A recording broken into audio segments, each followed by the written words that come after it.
Kenapa banyak yang gak terima kalau saya selalu bahas masalah OPEC di media sosial? Tabu kah? Aib kah? Atau kayak gimana? Gak terima ya?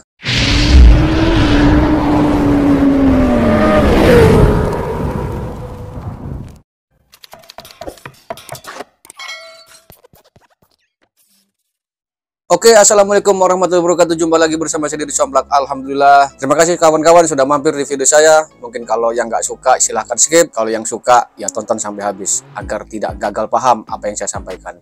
Oke bro, terima kasih sebelumnya. Tetap jaga keselamatan, kesehatan dimanapun itu kita berada. Mau baik itu sedang kerja atau masih nganggur atau sedang di perjalanan atau lagi santai-santai, tetap kita jaga keselamatan dimanapun itu kita berada bro. Terus juga yang paling utama kesehatan. Paling utama lagi tetap ibadah bro. Jangan sampai kita tinggalin. Mungkin kawan-kawan yang masih nganggur atau cari-cari kerja, moga-moga cepat dapat kerjaan bro yang layak, upah yang layak, yaitu mungkin bro bisa carilah, karena kita nggak bisa katakan standar upah pelaut Indonesia ini kita nggak bisa katakan semua sama, ada yang kecil ada yang besar ya, kita nggak bisa karena nggak ada standarisasinya bro. Terus juga mungkin kawan-kawan yang masih sakit atau belum sehat, cepat-cepat dikasih kesehatan seperti sedia kala lagi bro, amin.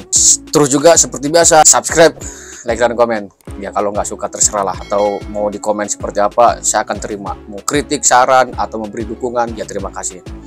Kali ini saya selalu bahas masalah dunia OPEC dan OPEC, atau mungkin kita kenal kalau orang di darat bilangnya jual minyak atau kencing. Nah ya terserah, kalau ada kawan-kawan ada yang bilang jual minyak di atas kapal itu nggak boleh dibahas, sesuatu yang tabu atau aib, terutama di media sosial.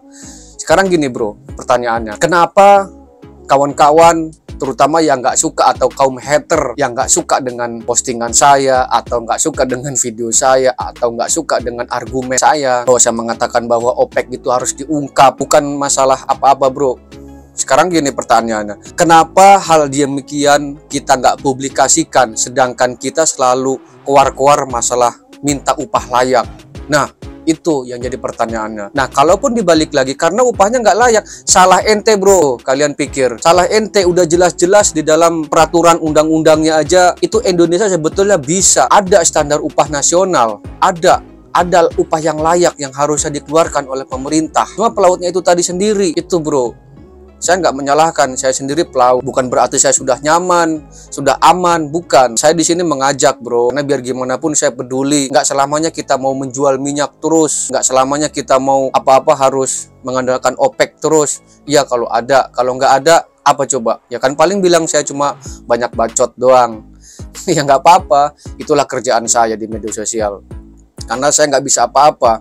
Dulu pun ikut demo teriak-teriak bersama serikat pekerja yang lain dan kawan-kawan yang lain waktu 2017, 2016 pun saya ikut di media sosial mengaspirasikan ya hak-hak kita, tapi kenyataannya apa coba? Nol besar kan bro. Sekarang gantian saya mau keluar-keluar di media sosial, minimal walaupun tidak terketuk hatinya, minimal kena mental. Silahkan kalau ada yang nggak terima, mungkin bro bisa komentar di video saya ini ya, kalau memang bahwa yang namanya OPEC atau jual minyak atau kencing ya terserah. Kalau ada yang bully saya ya, kalau memang mau tanya apa sih solusinya ya jangan lakukan itu.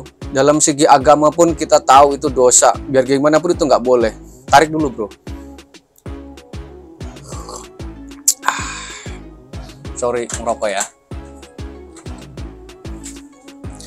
Itu tadi, kalau saya melihat kenapa banyak orang meradang atau orang nggak terima, jangan bro, jangan kau bahas masalah itu di Facebook atau di YouTube.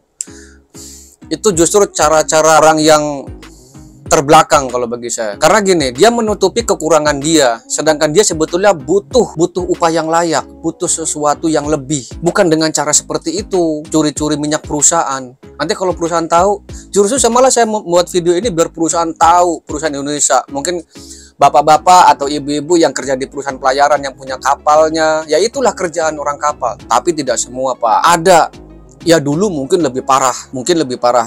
Kalau sekarang nggak begitulah. Mungkin ada sedikit ya galon-galonan, atau mungkin ada yang masih lancar. Sekarang gini aja kita pikir, Kalau perusahaan merasa diuntungkan dengan adanya operasi kapal oleh pihak kapalnya juga, ya kasihlah gitu loh gaji yang layak, upah yang layak. Nggak usah melihat standar upah karena kita belum ada. Nah, itu mungkin pesan buat bapak atau owner yang ada di perusahaan pelayaran, khususnya pemilik kapal armada-armada yang menjalankan roda ekonomi perusahaan tersebut. Saya berani katakan seperti ini, saya juga pernah di perusahaan Indonesia, betapa sulitnya. Saya bukan berarti saya harus mengandalkan uang seperti itu, bukan. Tapi mau kayak gimana lagi? Ya bapak atau perusahaan juga kurang mengerti, sebetulnya paham. Termasuk juga orang kapalnya juga kadang menjadi pancuri, ya kan? Main galonan, bahkan tontonan, kan saling merugikan kedua belah pihak. Justru saya salut sama ada salah satu perusahaan di Kalimantan Timur kalau nggak salah. Saya lupa nama perusahaannya, lupa. Ah, itu ngeri. Saya salut sama bapak itu yang punya perusahaan itu, ada di Kalimantan. Kalau nggak salah di Kota Baru atau di Banjar, di Kota Baru kalau nggak salah. Nama kapal tugboatnya itu Sebesi.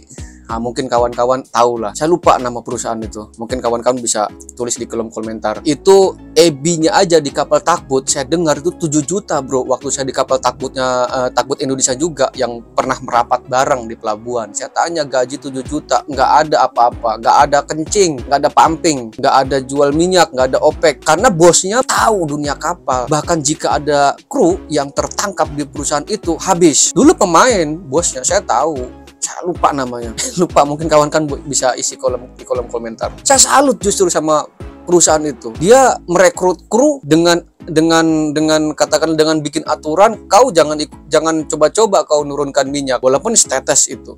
Kalau masalah gaji aku kasih lebih. EB aja sampai 7 juta, bro. Kita sebagai pelaut malu. Kenapa kita harus nyari duit minyak terus? Mau sampai kapan coba kita mau ngasih anak bini sama duit haram? Kalau Islam loh ya, karena kita mencuri diam-diam kan.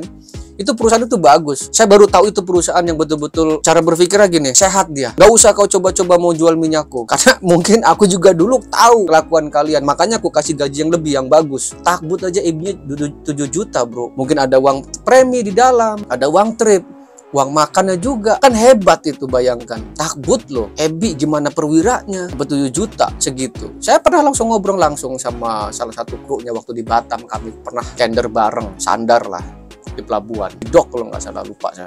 Nama kapalnya Sebesi. Cuma banyak nama kapalnya, nama pulau kalau nggak salah. Mungkin kawan-kawan tahu lah. Saya lupa namanya. Saya salut sama perusahaan itu. Nah, bagaimana kalau dia punya kapal banyak atau kapalnya besar? Otomatis kan semakin besar gajinya. Itu jelas satu contoh sebetulnya buat pengusaha-pengusaha pelayaran. Jadi jangan membuat pelaut juga justru malah jadi pencuri di atas kapal. Udah jelas-jelas digaji-gajinya segitu. Terkadang juga pengusaha pelayaran ya, pemilik kapal, semena-mena sih, semau mereka, semau bapak-bapak. Saya juga nggak tahu habis pikir kayak gimana lagi sama bapak-bapak yang terhormat itu. Saya nggak tahu kenapa. Apa salah pelaut, Pak? Kami yang menggerakkan roda ekonomi perusahaan Bapak. Kami yang menjalankan roda ekonomi kapal-kapal Bapak. Kami digaji sekian pun kami nurut.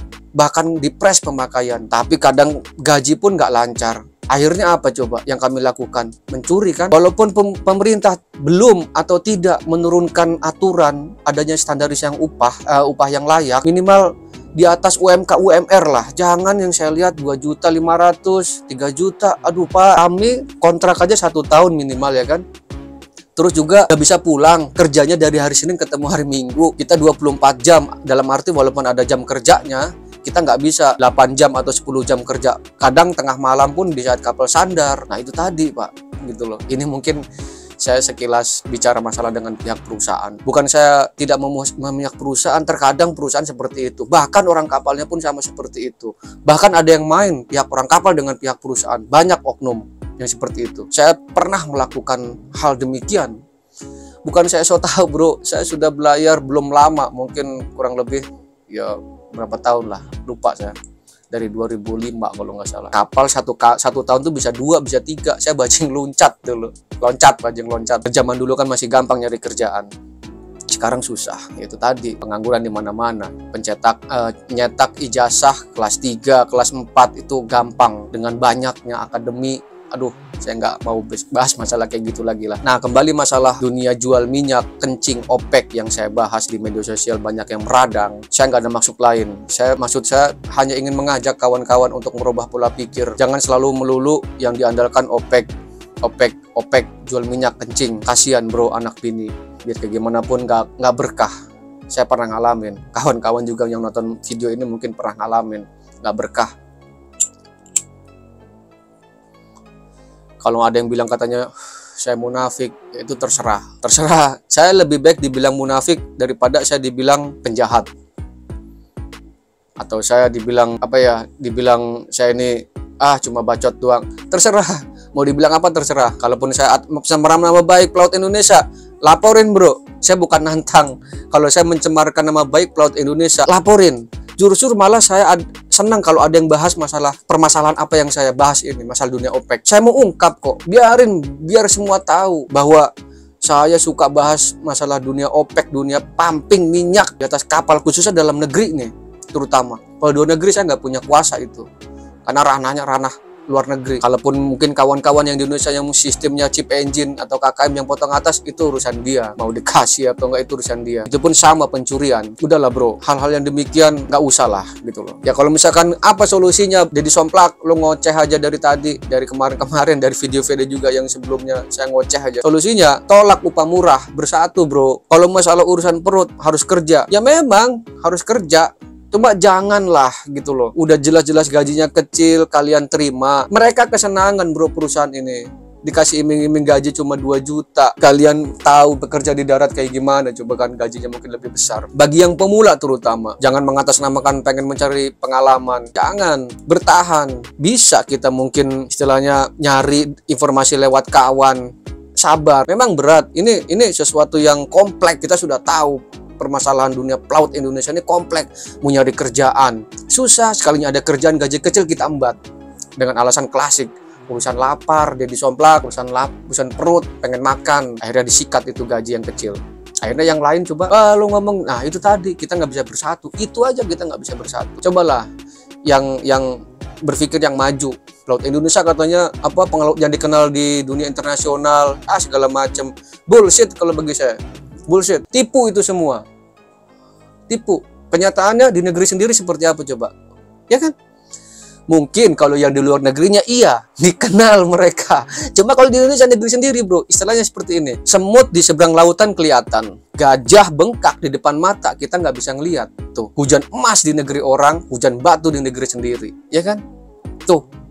Laut Indonesia seperti itu. Bilang katanya pinter bahasa Inggris segala macam, kalau dikenal dunia internasional, diakui. Betul. Mungkin itu kawan-kawan kita yang di luar negeri, yang sudah mungkin bahkan yang sudah pensiun, bapak-bapak senior nih, bapak-bapak pelaut Indonesia yang sudah senior. Saya nggak masalah kalau saya mau dihujat, tapi itu kenyataannya masih kompleks pak kehidupan pelaut Indonesia ini. Terlalu berbentur dengan satu yang lain, regulasinya, birokrasinya. Kalau pola pikir mungkin masih bisa dirubah dengan adanya regulasi yang benar, birokrasi yang benar. Semua benar, birokrasi, cuma yang menjalankannya tadi itu regulatornya. Saya sebutkan regulatornya. Siapa? Ya mungkin bapak-bapak tahu lah. Mungkin kawan-kawan juga bro tahu regulatornya siapa, mangku kebijakan, birokratornya siapa, pemangku kebijakan tadi itu. Kita hanya bisa menjalankan, kita harus manut wae, suruh ngambil sertifikat, oke, nggih, ada namanya level manajemen, operasional level, manajemen level, oke, nggih wae, sertifikat ditambahin, oke, dipermudah, malah seneng lagi ya kan, buku pelaut jadi 100.000 yang dulunya ya segala macam. Banyak birokrasi yang sebetulnya juga menjadikan itu kita lebih baik lagi. Perubahan-perubahan yang baik banyak. Cuma apa cukup dengan itu? Kita nih bro pelaut Indonesia, kita kenal diri kita sendiri. Itu adalah aset sumber daya manusia di Indonesia satu-satunya bro, yang paling vital. Coba kalau kita nggak ada. Coba kalau kita mogok dari Sabang sampai Merauke, nggak usah lah. Mogok laut Indonesia khusus untuk di Jakarta aja, habis ekonomi Indonesia. Atau di pelabuhan yang sentral, yang dari pulau ke pulau, dari Merak Bakahuni, Ketapang Gilimanuk, atau yang dari Kalimantan ke Jawa, Kalimantan ke Sumatera, atau sebaliknya lah. Mogok aja dulu satu pelabuhan, nggak mau jalan. Krunya nuntut apa coba? Upah. Tapi apakah itu bisa? Jangankan untuk mogok, yang ada malah saling sikut di atas kapal. Itu jeleknya kita. Jujur, saya bukan nggak mau kerja di dalam negeri. Miris, bukan saya sombong bro. Bukan, saya ada kangen rasa pengen kerja dalam negeri. Cuma saya melihat lagi, aduh, saya seperti jatuh di lubang yang sama. Banyak perusahaan Indonesia yang bagus, banyak. Saya akuin. Cuma lebih lebih banyak birokrasi yang aduh saya angkat tangan, saya bukan nggak mau. Apalagi saya menyadari ijazah saya masih kelas 3, banyak persaingan saya, walaupun saya menang pengalaman, cuma enggak lah, upahnya nggak menghargai ijazah, nggak menghargai apa yang dulu yang pernah saya lakukan, nggak menghargai, betul-betul kurang. Ya saya minta maaf gitu loh, bukan saya sombong, bukan. Untuk masalah OPEC di media sosial yang selalu saya bahas di media sosial, meradang atau panas atau sakit hati, silahkan telepon saya atau japri saya di Facebook itu, dia disomplak gitu, nggak masalah. Apa sih maksudnya lo? Ya urusan saya lah, lapor aja ke polisi atas pencemaran nama baik, kan lucu kan? Nggak masalah, saya senang gitu loh. Saya dilaporin atas pencemaran nama baik karena ngomongin masalah dunia OPEC. Yang kamu lakukan itu benar apa enggak? Oke, kalau ditanya bukti, justru saya minta bukti sama kamu gitu loh. Kamu merasa jual minyak apa enggak? Kalau kamu nggak bersama jual minyak, ya udah gitu loh. Saya hanya bicara kepada yang lain, mungkin yang merasa minimal kena mental, Anda merasa dirugikan. Toh juga yang lain saya yakin ada yang ngedukung saya masalah ngebongkar masalah dunia OPEC ini, pumping ini. Saya yakin banyak kok video-video yang sudah beredar ya bicara masalah dunia perpampingan, dunia peropekan, ayah mental pelaut Indonesia, termasuk saya sendiri kurang bisa bersatu, bro. Malu. Saya begini lantaran saya peduli dengan sesama. Saya sebenarnya pengen ngajak kawan-kawan merekomendasikan, cuma saya yang selalu saya sudah lakukan selalunya apa? Untuk minta pengalaman Korea itu tadi gitu loh. Ini video saya yang seperti masalah kayak gini udah pernah saya bahas sebelumnya, video-video yang lama. Kenapa sih gitu loh, untuk pengen ke Korea aja justru malah ditanya sudah pengalaman Korea apa belum? Lah pertanyaannya gimana bisa ke Korea sedangkan kita belum pernah ke Korea. Saya alhamdulillah nggak tahu kenapa saya melamar tiba-tiba diterima, tidak minta pengalaman Korea, nggak tahu kenapa. Saya tidak bohong bro, saya berani bersumpah. Bukan saya nyogok, bukan nyogok broker agen, bukan, nggak tahu. Mungkin itu jalan saya lah, jalan rezeki buat anak bini. Di kapal alhamdulillah nggak ada apa-apa, lebih tenang kan bro, gaji yang cukup lumayan, kawan-kawan yang rating, yang EBI lumayan gajinya bro, ada yang 1.200. Saya sering ketemu sama mereka di Korea dulu di 2019-2020, saya sebelum corona lah, ketemu di darat 800 US, 1.200, 1.500 di Korea. Jadi saya tanya, mereka senang gitu loh, walaupun kerja sama orang Korea ini tahu sendirilah tabiatnya, daripada harus ngandelin yang tadi itu yang saya bilang di Indonesia. Saya sering curhat sama mereka, saya tanya gimana perasaan kalau kerja di Indonesia. Aduh mas, enggak, itu tadi ya, mungkin ini sebagai penyemangat aja lah.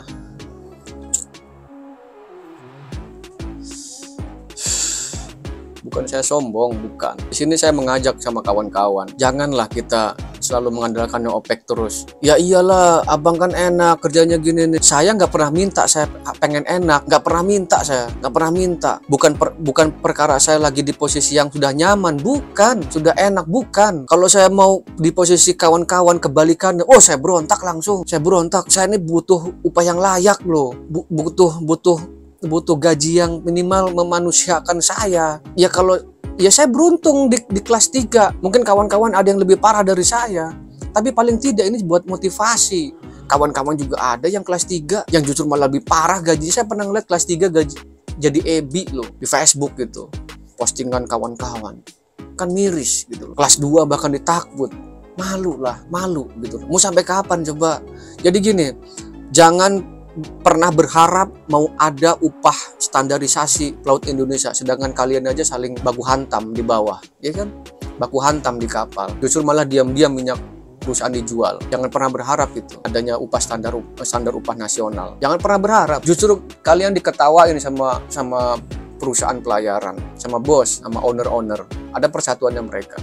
Kalian pihak keamanan juga paling ketawa. Kalian aja di atas kapal aja suka jual minyak. Nah, ya kan? Itulah, mau sampai kapan coba? Ya kalau masalah konten saya masalah ini yang saya bahas jual minyak gak ada habisnya, itu urusan saya gitu loh. Saya nggak pernah mau bosan untuk bahas masalah OPEC, nggak pernah bosan. Karena bagi saya sesuatu yang aib, sesuatu yang nggak pantas dibahas, jangan katakan itu nggak boleh dibahas. Jangan katakan itu sesuatu yang tabu. Justru saya mau ungkap ini. Tujuannya apa? Biar semua pada tahu, pemerintah terutama, pengusaha pelayaran, ayo kita duduk bersama, ajak itu serikat pekerja, aktivis-aktivis pelaut Indonesia. Kita duduk bersama. Apa sih permasalahannya? Kenapa kok pelaut Indonesia ini nggak ada standar upahnya? nggak kayak pekerja di darat, UMK-nya ada, UMR-nya ada. Kita bicara yang real aja lah, fakta di lapangan. Nggak kasihan apa disuruh jual minyak terus? Ya kalau ada, kalau nggak ada ngandelin uang trip aja nggak jelas, pemakaian di press. Yang ada apa coba? Cuma ngeluh-ngeluh aja.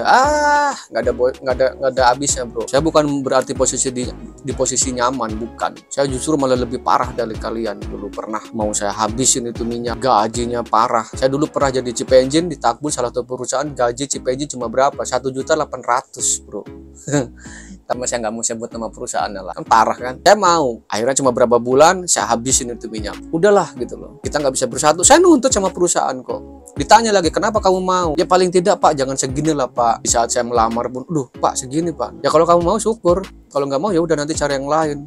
Mau nggak mau saya ambil. Saya bilang, saya nggak mungkin lama di perusahaan ini. Kebetulan kapal nongkrong, ya tadi itulah di kapal saya ajak bersatu. Saya frontal di atas kapal. Saya selalu melawan sama perusahaan. Saya satukan itu mereka, satu kru, baik kapten. Ayo Cap, kita demo. Ini nggak wajar ini. Udah gaji kita segini, ayo kita tuntut pelan-pelan. Walaupun di saat itu saya belum begitu paham. Salah pengusahanya tadi itu juga, termasuk salah pelautnya. Di sini saya bukan munafik. Di sini saya bukan mentang-mentang saya sudah nyaman, sudah enak, bukan. Jangan salah paham. Di sini saya bahas masalah dunia OPEC ini tujuannya untuk merubah mindset kawan-kawan. Tujuannya biar kawan-kawan ini jangan selalu dipikirnya nyari uang tambahan. Gak selamanya duit OPEC itu bikin kita bahagia bro. Carilah gitu loh upah yang layak. Udah jelas-jelas perusahaan ini semau-mau mereka ngasih gaji kita ya, semau-mau mereka, terus kita mau lagi. Bahkan ada penjilat di dalam di situ. Ya terserah, kalau ada yang bilang saya sombong kali kalau dia sombong, terserah. Saya nggak masalah dibilang kayak gitu. Udah biasa. Saya cuma hanya bicara mengajak kawan-kawan. Kasihan anak bini dikasih makan duit haram, dikasih makan duit yang sebetulnya itu hasil curi dari perusahaan. Pertaruhan kan ngeri-ngeri sedap gitu loh. Terutama kapal-kapal besar nih. Saya pernah di kapal uka-uka kok, yang penghasilan sekali buang itu bisa 1M, 2M. Saya tahu, karena saya terima minyaknya. Itu tadilah. Ya mungkin video saya ini tidak bermanfaat bagi kawan-kawan yang meradang mungkin. Sangat membenci. Ya nggak apa-apa, terserah. Tapi kalau kawan-kawan ada yang mendukung saya, terus bang, perjuangkan itu pemahaman tentang masalah dunia OPEC. Buka tabir apa yang ada, ungkap semua di media sosial. Saya nggak butuh viral. Minimal, walaupun nggak bisa merubah mindset pola pikir kawan-kawan, paling tidak kena mental. Itu aja. Itu tujuan saya. Kalau nggak kena mental, keterlaluan. Oke bro ya, terima kasih. Tetap jaga keselamatan, jaga kesehatan, walaupun merokok.